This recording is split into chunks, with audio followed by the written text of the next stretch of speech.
Die Schlange war listiger als alle anderen Tiere, die Gott der Herr gemacht hatte.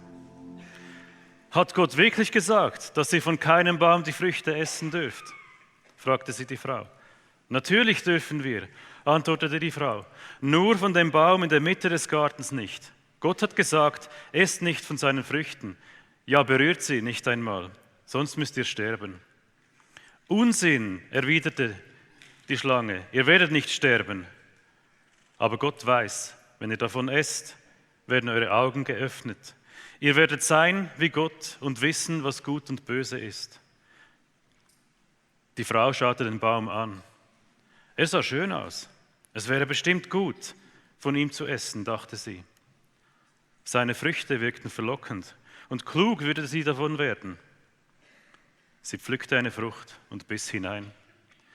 Dann reichte sie die Frucht ihrem Mann, der bei ihr stand, und auch er aß davon.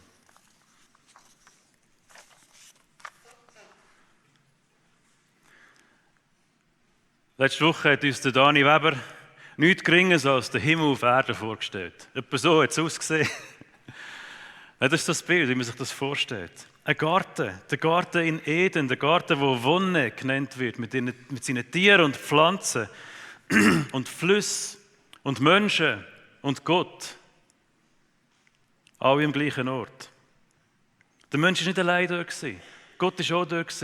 In Rufdistanz. Sie haben miteinander geredet. Ein Ort vor Harmonie, vor echter Harmonie. Harmonie ist manchmal ein Schimpfwort geworden, weil es so pseudo ist. Echte Harmonie war in diesem Garten. Vollkommener Frieden, grosse Freiheit. Wer nicht weiss, von was ich rede, der Podcast ist online. Eine grosse Empfehlung, reinzuhören letzte Woche. An diesem Ort hat Gott den Menschen machen lassen. Und der Mensch hat sich von überall, von allem bedienen. Ausser, und das ist das heutige Thema, von diesem einen Baum. Der eine Baum, der auch in der Mitte gestanden ist, den wir heute den Baum der Erkenntnis nennen. Von dem hat er nicht dürfen. Es steht, in der Mitte des Gartens standen 2 Bäume. Der Baum, dessen Frucht Leben schenkt, und der Baum, der Gut und Böse erkennen lässt. Der erste Baum, der Leben schenkt, von dem haben wir schon kurz angeschnitten letzte Woche, der steht fürs Leben und für den Stifter vom Leben, für Gott. Er schenkt das Leben, wo Adam und Eva dort mal dürfen empfangen. Darum steht er in der Mitte. Er steht für Gott, der für das verantwortlich ist, für das zuständig ist. Der zweite Baum ist ein bisschen schwieriger zu greifen, steht aber auch in der Mitte. Und von dort war es offenbar verboten gewesen, zu essen. Von dieser Frucht hat man sich nicht bedienen. Bevor wir jetzt uns auf die Schlange stürzen, die wir schon gelesen haben vorher, müssen wir kurz diesen Baum ein bisschen anschauen. Für was steht der Baum? Warum steht er dort? Was hat er verloren in so einem wunderschönen Garten? Und für das tue ich den Baum auch einfach ein bisschen umbenennen, umtaufen. Das ist nicht gegen das, was in der Bibel steht, sondern es soll uns helfen zu verstehen, für was der Baum steht. Weil der Konsument von dieser Frucht, der die Frucht isst, der bekommt etwas. Geschenkt oder aufgedrückt. Ich weiß nicht, was das geschenkt ist. Nämlich die Fähigkeit, zwischen Gut und Böse zu unterscheiden. Aber der Baum steht eigentlich für etwas anderes. Es ist der Baum von Verbundenheit. Ich erkläre es gerade. Der Baum steht für die Verbundenheit zwischen Gott und dem Menschen. Ich habe es vorher schon gesagt. Gott und Mensch sind zusammen in diesem Garten unterwegs gewesen. Sie haben eine Beziehung gehabt miteinander. Sie haben Gemeinschaft gelebt miteinander. Sie haben miteinander reden. Richtig reden. Nicht so wie du und ich heute mit Gott auch reden. Das ist ein bisschen anders. Dort mal, es war face-to-face. Und in dieser Gemeinschaft haben die zwei, oder Gott und der Mensch, haben zusammen gut funktioniert. Und obwohl Gott den Mensch ebenbildlich geschaffen hat, wir haben das auch schon gehört, hat er ihn nicht gleich geschaffen. Der Mensch ist nicht Gott gewesen, dort mal und auch heute nicht. Es hat einen Unterschied gegeben, oder immer noch, zwischen Gott und dem Mensch. So ist Gott eben der Spender vom Leben. Und wir sind die Empfänger vom Leben. Und Gott ist auch der die Verantwortung übernommen hat für gute oder schlechte Entscheidungen. Gott hat gesagt, ich weiss, was für euch gut ist, ihr dürft auf mich vertrauen. Und der Mensch ist im Gegensatz zu Gott so geschaffen, dass er abhängig ist von seinem Schöpfer. Er ist angewiesen auf einen Schöpfer, dass er das Leben haben darf, dass er Schutz haben darf und dass er die richtigen Entscheidungen treffen darf, weil Gott das für ihn übernimmt. Das ist die Harmonie. Ich meine, da könnte man es noch mehr ausmalen. Es ist so ein bisschen ein Versuch von Erklärung. Aber der Baum oder die Entscheidung, die Gott eigentlich den Menschen abgenommen hat, damit man miteinander in der Verbindung muss bleiben, in dieser Abhängigkeit, für das steht der Baum. Aber, und darum ist der Baum wichtig, die Harmonie ist kein Zwang. Also die Abhängigkeit ist nicht erzwungen, sondern sie beruht auf einem freiwilligen Gehorsam vom Menschen. Also wenn der Mensch will, wenn Adam und Eva, die für einen Menschen stehen, wenn sie das wollen, dürfen sie in dieser Abhängigkeit bleiben. Es ist ein Angebot, ein Geschenk. Aber sie haben ja die Wahl, in die Frucht zu beißen und das Geschenk abzulehnen und die Verantwortung selber zu übernehmen. Darum steht der Baum in diesem Garten. Die Bedingungen sind relativ klar. Dann schärfte er ihm ein, ihm am Mensch, Gott: Von allen Bäumen im Garten darfst du essen, nur nicht von dem Baum, der dich gut und böse erkennen lässt. Sobald du davon isst, musst du sterben. Sie hat es schon gewusst. Also der Baum entscheidet über Verbundenheit oder Unabhängigkeit von Gott und Mensch. Sterben, das ist noch wichtig, meint dabei nicht tot umkehren, auf der Stelle tot umkehren, sondern es deutet auf das her, was nachher passiert ist und wir heute noch darunter leiden, wo wir heute noch damit müssen zu Gang kommen, dass wir grundsätzlich getrennt sind von Gott. Dass wir unter Gottes Blick nicht mehr bestehen können. Über das werden wir nächste Woche mehr reden. Sterben ist nicht tot umkehren, sondern getrennt sein von Gott. Und ja, die Konsequenz dort ist natürlich das Gleiche. An diesem Baum entscheidet sich, ob der Mensch in Verbundenheit mit Gott seine Zeit verbringt oder ob er sich losreißt von dem und es selber probieren will. Kommen wir zu dieser Geschichte, zu unserem Text. Ich tue hier ein bisschen malen wieder. Leider habe ich nicht das Bild gemalt, aber ich tue die Texte anstreichen. Das ist auch schon cool, oder? Wir wollen ein bisschen den Text probieren zu erkennen, was steckt dahinter. Und wir können leider nicht jedes Wort nehmen, sonst wären wir lang da. Und das würde mir meine Ferien kosten. Aber wir nehmen ein paar Wörter raus, wo wir ein bisschen genauer anschauen, was könnte das bedeuten, was steckt dahinter. Und zuerst starten wir bei der Schlange. Die Schlange.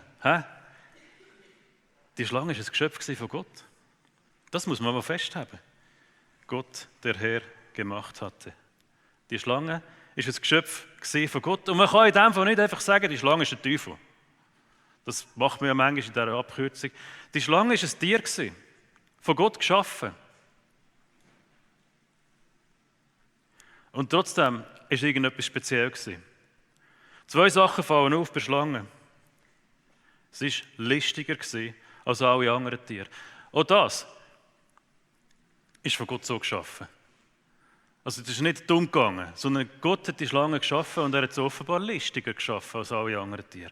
Und listiger, da bin ich schnell bei Hingerlist, bei so ein bisschen Falschheit, oder? Das ist schon ein Urteil über diese Schlange. Stimmt so nicht. Listig meint klug, schlau. Also da ist noch keine Bosheit rein projiziert, keine Falschheit. Aber es war irgendwie ein Schleier. Das fällt auf. Und das Zweite, was auffällt, und wir dann nachher werden lesen, ist, die Schlange hat geredet. Also, das ist der Moment, wo ich laufen gehe.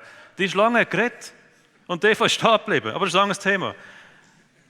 Es gibt keinen Hinweis darauf, dass Tiere grundsätzlich reden können im Paradies. Aber die Schlange hat geredet. Also, richtig geredet, so wie es tönt. Ein Gespräch geführt. Das Reden scheint übernatürlich zu sein. Irgendetwas steckt hinter dieser Schlange. Irgendetwas rettet durch die Schlange, bringt die Schlange zum Reden. Nimmt Besitz von dieser Schlange und bringt sie zum Reden. Das sind die zwei Sachen, die gerade mal so auffallen bei dieser Schlange. Die Schlange redet. Und was macht man, wenn man redet? Man kommt ins Gespräch. Die Schlange spricht die Frau an. Und wenn wir jetzt die Geschichte schon ein bisschen kennen, dann wissen wir ja, was das Ziel ist, oder? Also das Ziel ist eigentlich von diesem Gespräch, die Frau an einen Ort herzumanipulieren, den Menschen an einen Ort herzumanipulieren, wo dann nachher eine Entscheidung fällt im Sinne von Schlange oder von dem, was hinter der Schlange steckt. Also das Gespräch ist von Anfang an schon unter einem schlechten Stern gestanden. Aber es war ein Gespräch zwischen Frau und Schlange. Also ein Gespräch. Und die Schlange kommt und sagt, hat Gott wirklich gesagt, dass ihr von keinem Baum die Früchte essen dürft? Hat Gott wirklich gesagt? Wenn ich so einen Satz so starte, dann hinterfrage ich etwas. In dem Moment wird Gott hinterfragt. Hat Gott das wirklich gesagt? Und wir merken, die Schlange übertreibt. Das hat auch die Frau gemerkt. Natürlich dürfen wir. Also die Schlange bewegt sich schon außerhalb von Wahrheit. Und die Frau steht eigentlich für Gott ein, was noch cool ist. Oder? Nein, Gott hat das nicht gesagt. Gott hat gesagt, wir dürfen einfach von dem einen Baum vom Garten nicht essen. Ja, nicht einmal berühren dürfen wir die Frucht, sonst werden wir sterben. Was macht sie?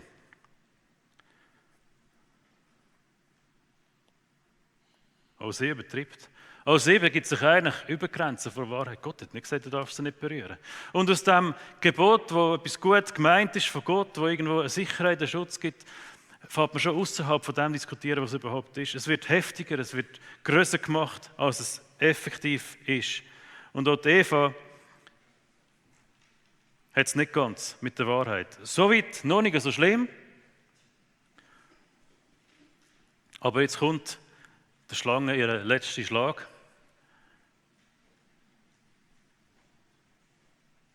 Und sie widerspricht direkt Gott. Sie nennt eigentlich Gott einen Lügner. Unsinn.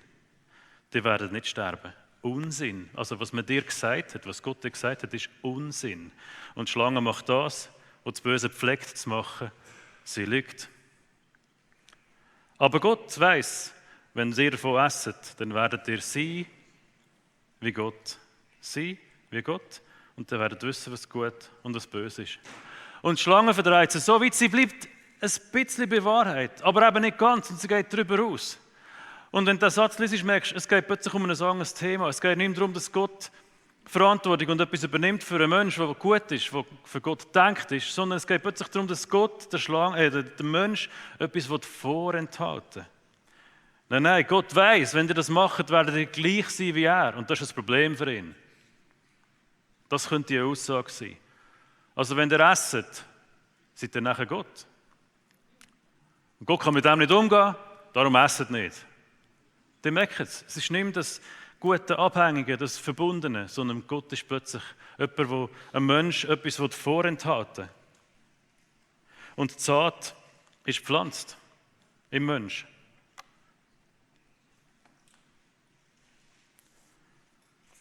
Zweifel sind gesagt und man überlegt sich, meint es Gott wirklich gut mit mir?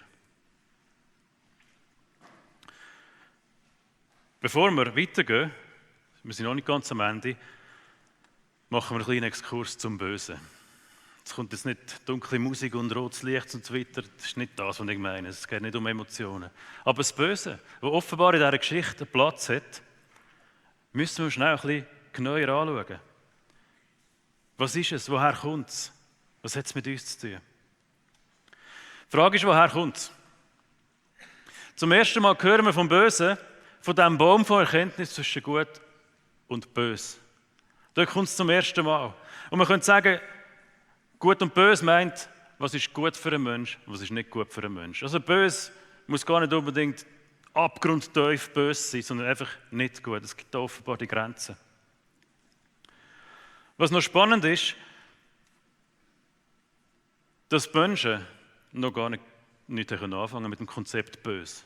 Weil das hat bis jetzt Gott für sie übernommen. Gott hat die Verantwortung getragen. Er kann unterscheiden, was gut ist, was nicht gut ist. Und er hat das gemacht und der Mensch hat sich nicht um das müssen kümmern. Also böse ist da noch kein Thema gewesen. Gut und böse sind die Pole, wo sich Entscheidungen dazwischen irgendwo bewegen. Das ist mal so die erste Erwähnung in der Bibel. Aber woher kommt das Böse? Ja, wir lesen von dem gefallenen Engel, den wir Teufel nennen, Satan, oder? Jesaja 14 berichtet uns davon. Ein Engel, der sich über Gott hat erheben wollte, besser, grösser, gescheiter sein als Gott. Und Gott hat gesagt, du kannst hier nicht mehr sein. Und hat ihn noch jemand anders hergeschickt. Ja, wir lesen das. Aber es erklärt nicht, woher das Böse kommt. Weil der Engel ist auch nur, der gefallene Engel ist auch nur am Bösen aufgeguckt. Also das Böse an sich ist irgendwo schon da gewesen. Woher das Böse effektiv kommt, das bleibt ein Geheimnis. Die Bibel erklärt es nicht bis zu dem Grund, aber wo wir können sagen, dort her kommt es. Das ist die Idee dahinter. Aber es existiert und für das brauchen wir alle zusammen keine Forschende zu sein. Wir merken das. Wir lesen es in der Zeitung, wir lesen es in der Bibel. Wir sehen es im Fernsehen Tag für Tag. Es existiert. Woher das kommt, ist nicht so einfach zu erklären, wenn es dir überhaupt erklärbar ist. Aber was wir sehen, ist, dass Gott keine Anzeichen von Überforderung hat. Also Gott ist nicht überfordert mit dem Bösen. Es scheint nicht so zu sein, als wäre das Böse so per Zufall dumm gegangen, irgendwo entstanden und Gott hat es gar nicht gesehen und dann plötzlich ist es da. Und oh, was machen wir jetzt? Und jetzt müssen wir unsere Pläne ändern und so weiter, oder? Nein. Das Böse existiert irgendwo im Blickfeld von Gott. Gott gibt ihm irgendwo eine gewisse Macht, einen gewissen Raum. Ich bin froh, ist es im Blickfeld von Gott und hat es Gott nicht überrascht. Das heisst, Gott steht drüber. Aber woher es kommt, das wissen wir auch nicht genau. Es zeigt sich durch Mächte und Gewalten der Finsternis. Der Paulus beschreibt das so schön im Epheser 6, wo die Erde beherrschen. Die Mächte sind ungreifbar. Zerstörung, Not, Unterdrückung. Das ist etwas Grosses, etwas Mächtiges. Und von dem berichtet die Bibel. Aber das Böse zeigt sich auch in Menschen, in dir und in mir. Wenn wir irgendwo falsche Entscheidungen treffen, in eine falsche Richtung schauen. Hey, es gehört dazu, dass wir manchmal auch Träger von dem sind. Die Schlange ist ein prominentes Beispiel, wo so stark vom Bösen irgendwo eingenommen war. Aber oft sind es eben auch Personen, die irgendwo dem Raum geben. Und dann kommt es durch Personen auf die Welt und wird durch Personen sichtbar. Das ist, so berichtet die Bibel. Und wenn wir unsere Augen auftun, merken wir das auch. Das Böse hat das Ziel. Und für das tut es sich umdrehen. Wir haben vorhin gelesen, bei Schlangen, sie probiert eigentlich die Lüge als Wahrheit darzustellen. Also das Böse tritt nicht auf, ich bin böse, dass es einfach allen klar ist, ich bin böse und wenn du mit mir verhandelt, dann kommt es nicht gut, sondern das Böse tritt anders auf. Es probiert gut auszusehen. Es probiert zu täuschen. Es probiert alternative Wahrheiten in die Herzen zu pflanzen, Zweifel zu säen, so dass man möglichst nicht erkennt, dass das Böse dahinter steckt. Das ist der listige Teil von Schlangen.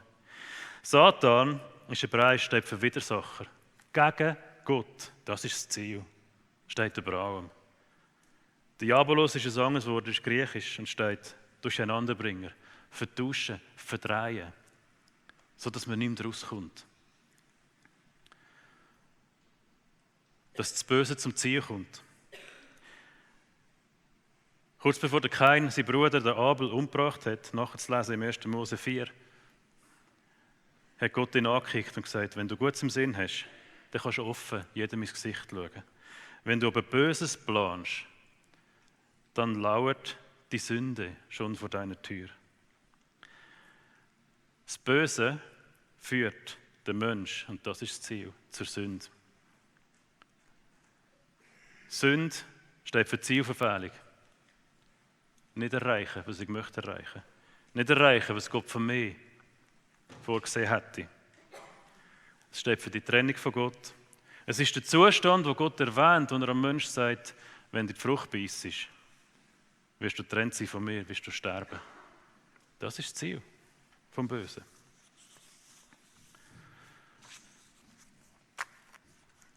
Die gute News sind, am Bösen sind auch Grenzen gesetzt, und das ist der Abschluss von diesem Exkurs. Wir lesen in der Bibel, dass es irgendwann ein Ende wird haben. Wir lesen in der Bibel, dass Gott drüber steht, dass Gott ihm einen Platz zuweist, das habe ich schon gesagt. Dass aber Gott auch das wird beenden, irgendwann. Also Gott steht drüber, Gott setzt Grenzen und Gott wird wiederherstellen. Das nennen wir Evangelium, das ist die gute Nachricht. Gott wird wiederherstellen, weil er nicht überfordert ist. Er war nicht überrascht gewesen. So viel zum Bösen. Das Gespräch war beendet. Von Schlangen ist nichts mehr. Es steht nur noch, dass die Frau vor dem Baum ist gestanden. Wir lesen auch, dass der Mann bei ihr ist gestanden. Und wir bekommen Einblick in ihre Gedanken. Und dort geht einiges vor sich. Sie stellt fest, dass der Baum schön aussieht. Und sie stellt fest, sie macht das Urteil und sagt, es ist sicher gut, von ihm zu essen. Und hier merken wir schon, Gott hat gesagt, es ist nicht gut. Es ist gut oder schlecht. Gott hat gesagt, es ist schlecht. Sie kommt zu einem anderen Schluss. Ihre Gedanken sind schon eingenommen, oder? Der Zweifel trägt schon Frucht. Gott ist schon ausgeklammert. Verlockend ist es. Und gescheit wird man dabei. Ja, das musst du machen. Nein, also wenn diese Chance schon durchziehen, dann fehlt dir etwas. Und wir wissen, wie es zu Ende geht. Das ist vorher vorgelesen, wir können es hier lesen. Sie pflückt, beißt rein. Der Mann, der nebendran steht, beißt auch rein. Das Ziel ist verfehlt worden. Die Abhängigkeit zu Gott ist gelöst worden. Darum nennen wir die Wende in der Geschichte von Gott und Mensch den Sündenfall. Es ist nicht einfach die erste sündhafte Tat, sondern es ist die grundsätzliche Abkehr, die grundsätzliche Zielverfehlung, die der Mensch bis heute spürt. Das ist hier passiert.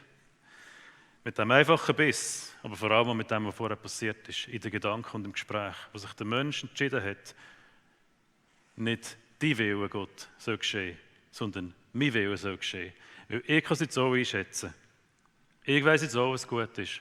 Und ich mache es jetzt selber. Ich übernehme die Kontrolle. Vielleicht erinnert dich die eine oder andere Passage von diesem Text, vielleicht an Gespräche mit Gott, die du so selber gehabt hast. Vielleicht erkennst du dich noch immer drin. Ich glaube, es ist ein bisschen unsere Lebensgeschichte, die hier erzählt wird. Ist es nicht die Frage, die manchmal schon uns fast zerbrechen dran, soll jetzt Gottes Wille geschehen, wenn wir nicht erkennen, oder mein Wille? Manchmal steht das nicht in Einklang miteinander. Einfach, weil wir etwas anderes wollen und weil wir das Gefühl haben, etwas anderes ist besser. Und wir probieren, unsere Entscheidungen, unser Leben zu kontrollieren. Wir haben dafür Zahlen, die man berechnen kann. Wir haben Versicherungen, wir Risikos abwägen. Wir haben einen Haufen Apps auf unserem Handy, die uns Kontrollen über unser Leben geben sollten.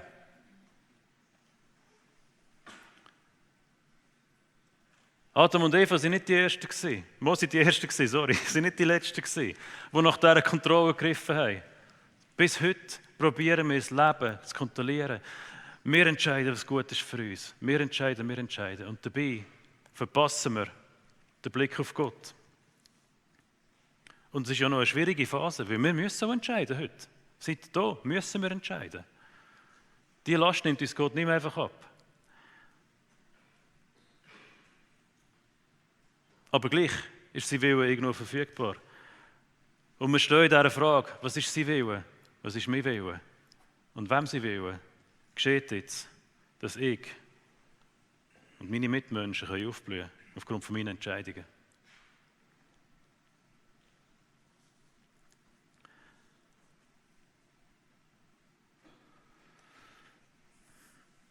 Zum Schluss wechseln wir noch schnell die Location. Schön im Garten, wir wechseln in einen anderen Garten und zoomen rein in eine andere Gartenszene, wo Jesus im Garten war. Die Rede ist vom Garten Gethsemane. Es steht, kurz bevor Jesus vom Judas verraten ist worden und nachher eigentlich der ganze Lauf hat angefangen, bis er am Schluss am Kreuz ist gehangen, hat er sich nochmal zurückziehen am Ölberg im Garten Gethsemane und wollte beten. Er hat seine Jünger mitgenommen, dann so ein bisschen am Anfang vom Garten stehen gelassen, die meisten, und ist weitergegangen. Und dort steht: Petrus und die beiden Söhne von Zebedäus, Jakobus und Johannes, nahm er mit. Also das sind irgendwo seine Lieblingsjungs gewesen, die hat er mitgenommen. Und dann steht es: Angst und tiefe Traurigkeit überfielen Jesus. Und er sagte zu ihnen: Ich zerbreche beinahe unter der Last, die ich zu tragen habe. Bleibt hier und wacht mit mir. Jesus ging ein paar Schritte weiter, warf sich nieder und betete: Mein Vater, wenn es möglich ist, dann lass den Kelch an mir vorüberziehen und erspare mir dieses Leiden. Aber nicht, was ich will, sondern was du willst, soll geschehen. Es ist so wie eine Spiegelszene an zwei extrem entscheidenden Momenten der Geschichte, die Gott mit den Menschen hat. Jesus muss mit der gleichen Frage ringen. Es ist nicht um Früchte und so weiter gegangen, aber es ist um sein Willen und um Gottes Willen gegangen. Jesus hat Angst gehabt, ist traurig gewesen. Er musste ringen mit dem. Er hat sich nicht gefreut auf das, was kommt. Er hat es am liebsten verhindert. Sein Willen. Er hat etwas anderes gemacht.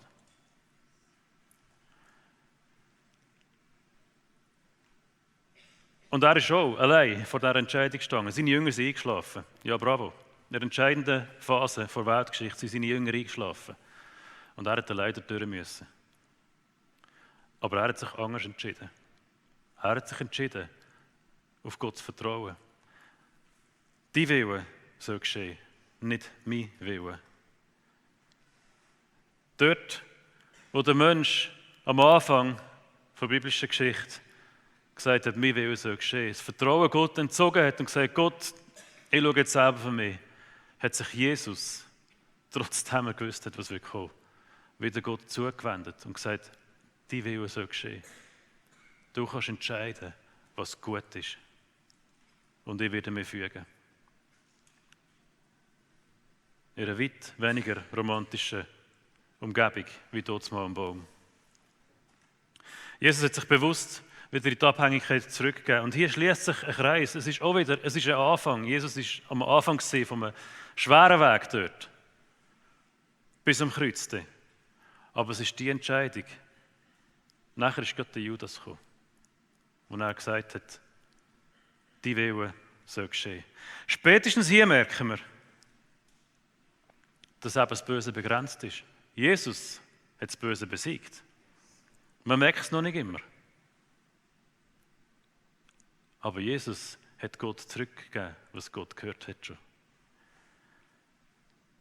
Wir merken aber auch, wie schwerwiegend die Entscheidung da war, von dieser Frucht zu essen.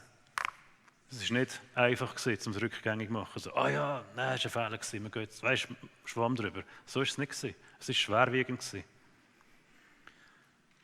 Aber Jesus hat es wieder rausgezogen.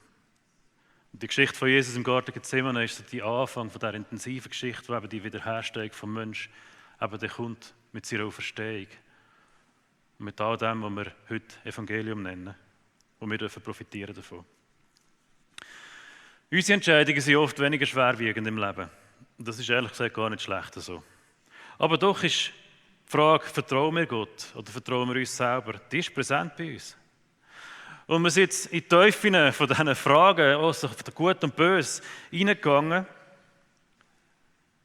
Mir hilft es, um diese Seite zu beleuchten, weil es wirft ein anderes Licht auf das Gute, was Gott nachher gemacht hat, was Jesus gemacht hat. Gnade, sein Geschenk am Kreuz, das leuchtet dann noch viel mehr. Wegen dem müssen wir nicht im Bösen verweilen. Aber es gibt so einen Kontrast. Und du bist jetzt dann wieder allein mit deinen Gedanken. Und ich lade dich ein, diesen Gedanken zu folgen und dich zu fragen, wie steht es um deine Verbindung mit Gott. Es lohnt sich.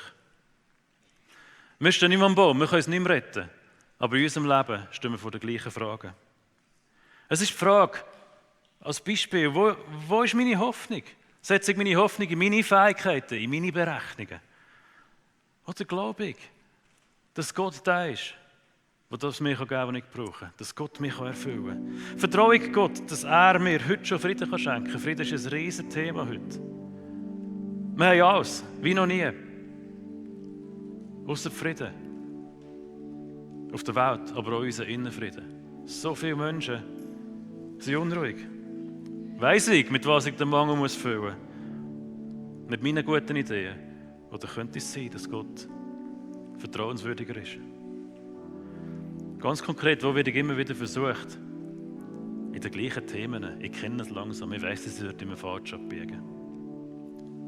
Hey, die Antworten sind vielleicht gar nicht so erfreulich. Also wenn ich mir die Frage ernsthaft stelle, dann habe ich nicht nur Häkchen, oder? Ich glaube, die Idee ist, dass sie uns zu Gott führt. Er, der schon von Anfang an vor Zeit da war, um sich um uns zu kümmern.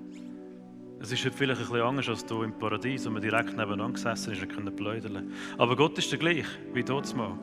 Und wir sind heute noch seine geliebten Geschöpfe, die sich vertrauensvoll an ihn wenden können. Das ist die gute Botschaft. Und es gibt keine Schande, keine Fehlentscheidung, nicht einmal das, was hier passiert ist,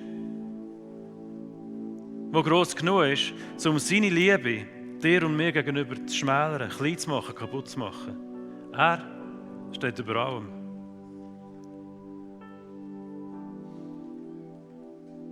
Und der erste Schritt ist, das zu anerkennen, dass er über allem steht, dass seine Güte gross ist und sie nicht kleiner zu machen, als sie ist. Aber das ist hier auch gemacht worden. Ich schließe die Predigt mit einem Teil vom Vater Unser ab.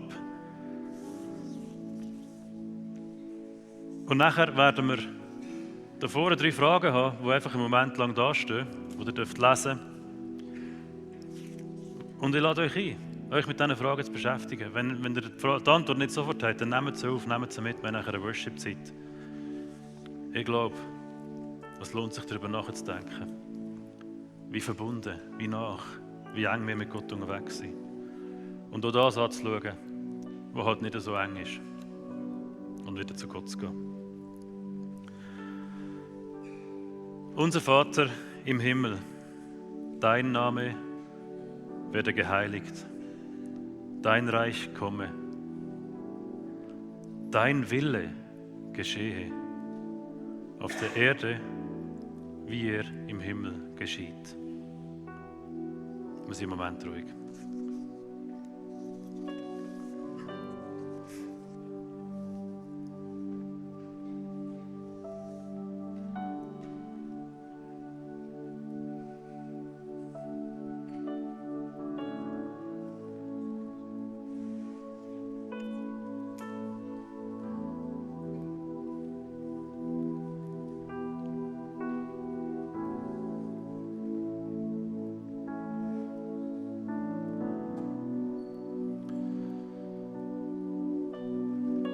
Dein Wille, Vater im Himmel, soll geschehen.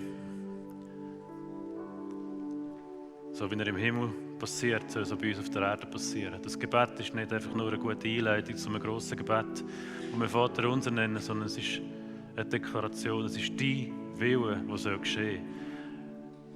Und es ist mein Wille, den ich auf die Seite schiebe. Und ich bete, dass dein Wille soll geschehen in meinem Leben, in meinen Beziehungen, in unseren Beziehungen, dass dein Wille geschehen darf. Dass wir unseres auf die Seite schieben können. Ich bete für uns, dass dein Wille geschehen darf im Umgang mit unseren Mitmenschen und mit uns selber.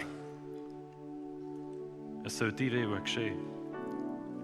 Dein Wille soll geschehen in den banalen Entscheidungen von unserem Alltag.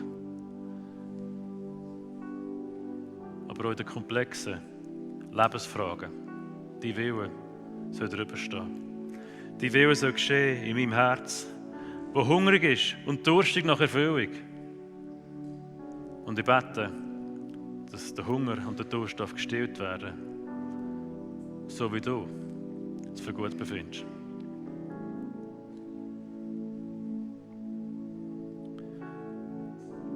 Amen.